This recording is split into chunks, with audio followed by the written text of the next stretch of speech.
So hello everyone, welcome back in Hardoi वाला aspirant. आशा करता हूँ आप सभी लोग अच्छे होंगे और अपने आने वाले एग्जाम की तैयारियां बहुत अच्छे से कर रहे होंगे। जैसा कि आपको पता है यूपीएसआई और यूपी पुलिस का एग्जाम आने वाला है। तो जो भी बच्चे पहली बार इस वीडियो को देख रहे हैं लास्ट तक ज़रूर देखिएगा, क्योंकि आज हम पढ़ने वाले हैं संधि टॉपिक का पार्ट सेकंड। जिन बच्चों को अभी तक नहीं पता है, जो पहली बार वीडियो पे आए हैं, पार्ट फर्स्ट आप लोग ज़रूर देख लीजिएगा। इसके बाद आप सभी को किसी भी पेड क्लास को देखने की ज़रूरत नहीं पड़ेगी। तो चलिए बिना किसी टाइम वेस्ट के शुरू करते हैं अपना आज का ये टॉपिक। आज हम लोग पढ़ने वाले हैं व्यंजन संधि और विसर्ग संधि को फुल डिटेल में। पहले जान लेते हैं व्यंजन संधि कहते किसे हैं। व्यंजन का किसी व्यंजन अथवा किसी स्वर से मेल होने पर व्यंजन संधि कहलाती है। स्वर संधि की डिफिनीशन मैंने आपको क्या बताई थी। स्वर का जब किसी स्वर से मेल होता है तो वहां पे स्वर संधि है, और व्यंजन संधि की बात करें तो व्यंजन का किसी व्यंजन अथवा किसी स्वर से मेल हो वहाँ पे व्यंजन संधि होती है। अब व्यंजन संधि को पहचानने के कुछ रूल्स होते हैं, इसका संधि विच्छेद करने के कुछ रूल्स होते हैं जो आप लोगों को पता होना चाहिए, क्योंकि एग्जाम में ये आपकी हेल्प करेगा।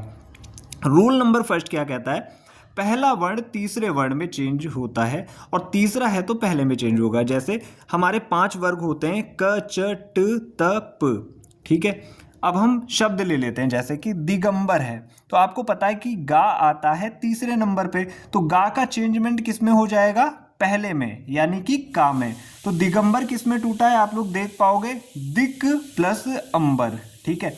वैसे ही दिग्गज, गा आ रहा है तो गा किस में टूट गया, का में टूट गया। दिगंत, गा का में टूट गया।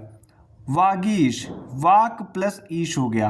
अब हम बात करते हैं अजंत की, एग्जाम्पल यहाँ पे चेंज हो गया। तो देखिए जो जा आता है वो चा वर्ग में तीसरा वर्ण है, तो तीसरा किस में चेंज हो जाएगा, पहले में, तो जा चेंज हो गया यहाँ पे चा में। अच प्लस अंत। वैसे ही हम आगे बढ़ते हैं थोड़ा सा, षडानन को देख लेते हैं। डा आया तो षट प्लस आनन, यहाँ पे जो है ये डा में नीचे बिंदी नहीं लगेगी क्योंकि ये अतिरिक्त व्यंजन में आ जाएगा। षडानन, डा चेंज हो गया टा में, षट प्लस आनन। उद्योग, तो देखिए दा आया, दा किस में चेंज हो जाएगा, ता में, उत प्लस योग। सुबंत, सुबंत बा आ गया, तीसरा वर्ण है, पहले में चेंज हो जाएगा, सुप प्लस अंत। ये था हमारा रूल नंबर फर्स्ट। आशा करता हूँ आप सभी को समझ में आया होगा। अब हम बात करते हैं रूल नंबर सेकंड की। तो रूल नंबर सेकंड क्या कहता है कि पहला वर्ण चेंज हो जाता है चौथे वर्ण में। कुछ शब्द ऐसे आएंगे जिसमें पहला वर्ण जो है किसी भी वर्ग का वो चेंज हो जाएगा चौथे वर्ण में, जैसे कि क च ट त प, और ये अंतिम वर्ण है, ना, वा, णा, ना और मा में चेंज हो जाएगा। फॉर एग्जाम्पल हम लोग ले लेते हैं यहाँ पे जगन्नाथ को, तो आप देख रहे होंगे ना आ रहा है, तो ना किस में चेंज होगा, ता में चेंज होगा। जगत प्लस नाथ। अम्मय, माँ आ रहा है तो माँ किस में चेंज होगा, यहाँ पे पा में। और ये रूल मैंने आपको बता दिया, पहला चौथे में, चौथा पहले में, ऐसे चेंज होता है। तो अप प्लस मैं हो गया।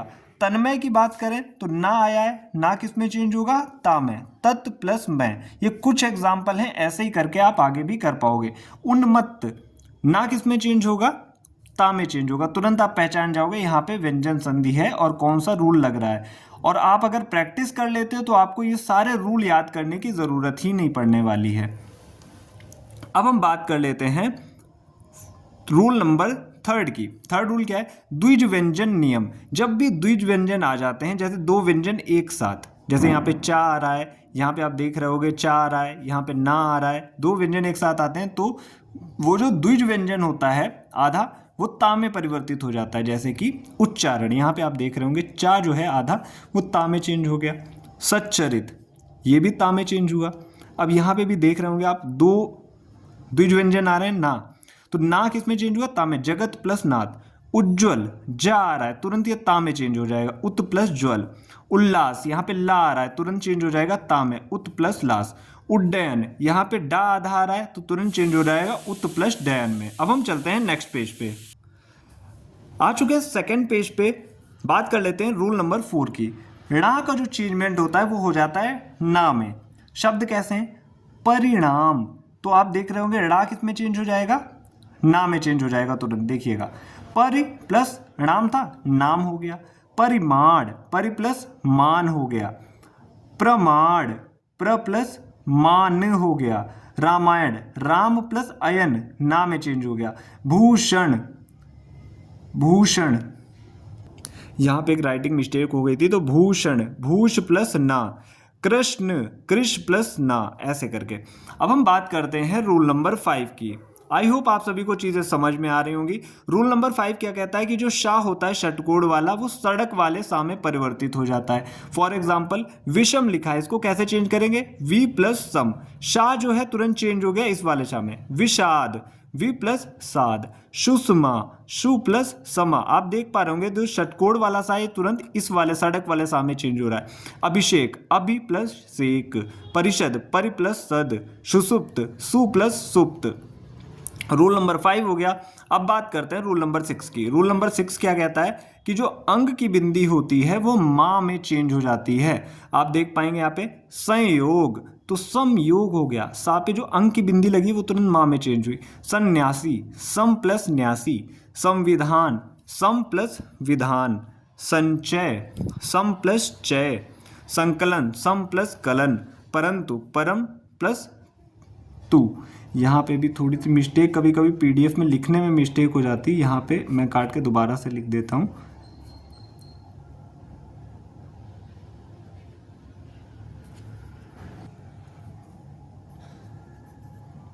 ऐसे करके परम प्लस तू, परंतु। अब हम बात कर लेते हैं रूल नंबर 7 की। आधे चा का लोप हो जाता है। कुछ शब्द ऐसे होते हैं जिसमें आधा जो चा होता है इसका लोप हो जाता है, यानी ये गायब हो जाता है। परिच्छेद परि प्लस छेद, अनुच्छेद अनु प्लस छेद, इसमें देख रहे होंगे आप आधा चा गायब हो रहा है। मात्र छाया, तो मात्र चा गायब हो गया, छाया। शिवच्छाया शिव छाया, यानी कि चा गायब हो गया। अब हम चलते हैं नेक्स्ट पेज पे।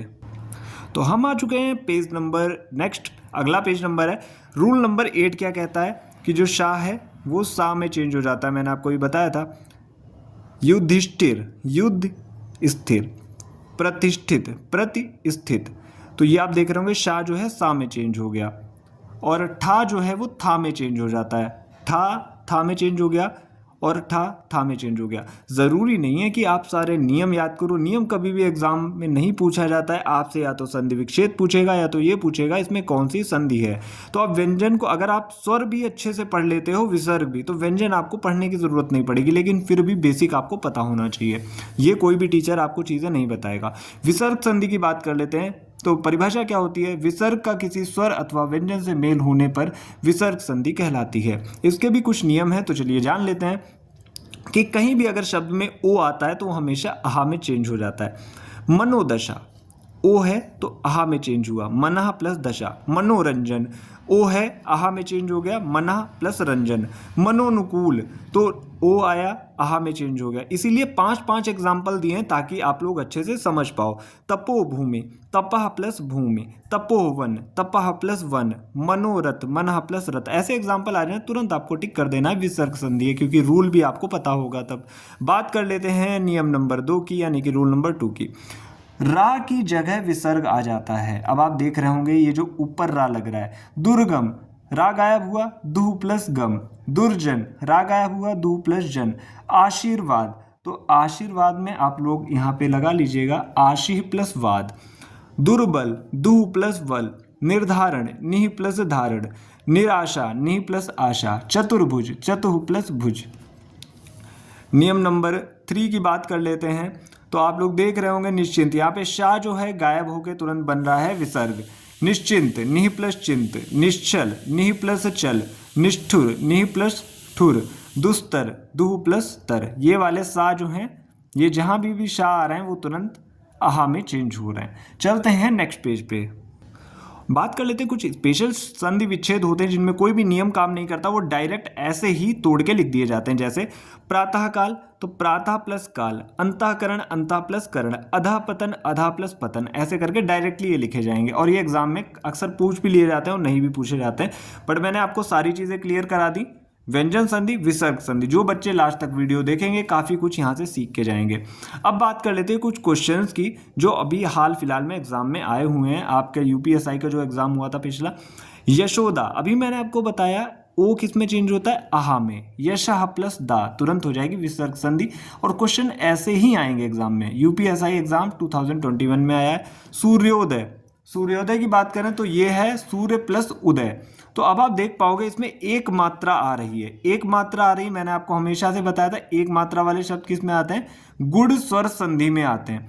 अब बात कर लेते हैं, अगला है क्वेश्चन मनोहर। तो मनोहर ओ आया तो आह में चेंज हो जाएगा, मनः प्लस हर यानी विसर्ग संधि।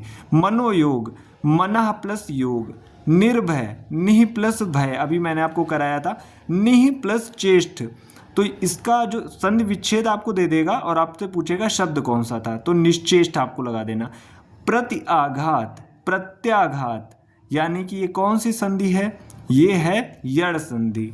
बात कर लेते हैं अगले पॉइंट की, महौषध, डबल मात्रा आई यानी कि वृद्धि स्वर संधि, और ये है महा प्लस औषध। इत्यादि, या से पहले आधा अक्षर आया तो क्या होती है, कौन सी संधि होती है, मैंने आपको बताया था, तो हमेशा यड़ संधि होती है। और यहाँ पे शायद मैंने अगर गलती से बोला होगा तो इनमें गुण स्वर संधि एक मात्रा वाले शब्दों में गुण होती है, और जैसे ही आधा अक्षर आता है या और वा से पहले तो वहाँ पे होता है यड़ संधि। गीतांजलि, गीत प्लस अंजलि, बड़ी मात्रा आ रही है यानी कि वृद्धि स्वर संधि। परमार्थ, परम प्लस अर्थ, ये भी है दीर्घ स्वर संधि। नयन, तीन मात्रा वाला, तीन अक्षर वाला शब्द आया तो ने प्लस अन यानी कि ये है अयादि संधि। ये सब देखिए प्रैक्टिस का खेल होता है। मैं यही कहूँगा जो बच्चे जितनी ज़्यादा प्रैक्टिस करेंगे, एग्जाम्पल्स बहुत ज़्यादा लगाएंगे, प्रीवियस ईयर के सेट लगाएंगे, उनको एग्ज़ाम में कोई भी दिक्कत नहीं होगी। और कोई भी टीचर इतने कम टाइम में आपको चीज़ें नहीं करा पाएगा। तो ज़्यादा से ज़्यादा उन बच्चों के साथ शेयर करें जो आपके साथ तैयारी कर रहे हैं, रैपिड रिवीजन करना चाहते हैं, तो ये वीडियोस काफ़ी यूज़फुल रहेंगी। आज के लिए इतना ही, मिलते हैं नेक्स्ट टॉपिक में, पढ़ेंगे समास, पूरा एक ही वीडियो में कवर कराऊंगा। तो आज के लिए इतना ही, थैंक यू, मिलते हैं नेक्स्ट वीडियो में।